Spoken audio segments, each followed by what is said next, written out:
the hands of pediatricians, we have a lot of different products, a lot of groups of immunomodulators. I will be focusing especially on the natural immunomodulators because we have also several synthetic and semi-synthetic, but I will be speaking especially about the natural immunomodulators. The most important groups of natural immunomodulators are listed on this slide, and those which are in dark yellow are those with very strong evidence, with meta-analysis, systemic reviews, double-blind placebo-controlled studies, which are supporting the use even of beta-glucans, bacterial lysates, or some therapeutic peptides and proteins like immunoglobulins, transfer factors, with quite sufficient evidence for their use.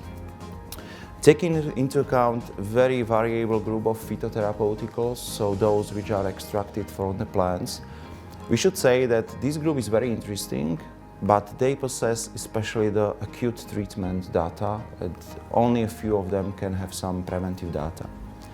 Regarding the vitamins, they have some evidence, for example, vitamin D, vitamin C from the minerals, it's zinc, but usually you can use them like add-on therapy to some other groups of immunomodulators.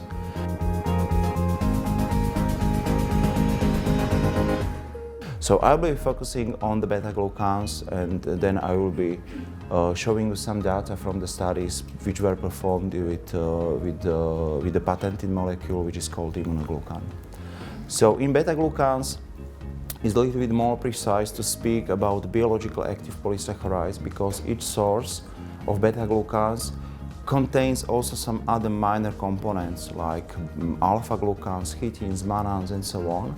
They can have some complementary additional effects to the beta-glucans, but the most effective one are beta-glucans.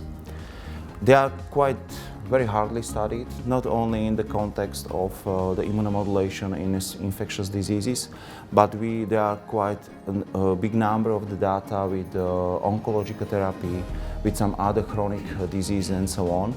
And we have several sources for beta-glucans, and according to the animal studies, laboratory experiments, but also clinical data, we know that the most effective ones are those which are extracted and isolated from the mushrooms. We have also the possibility of yeast beta-glucans, but you should use them with very high dosing comparing to the mushroom beta-glucans, and moreover there are only few studies comparing the efficacy in the prevention of respiratory tract infections. I'll be speaking later on about this.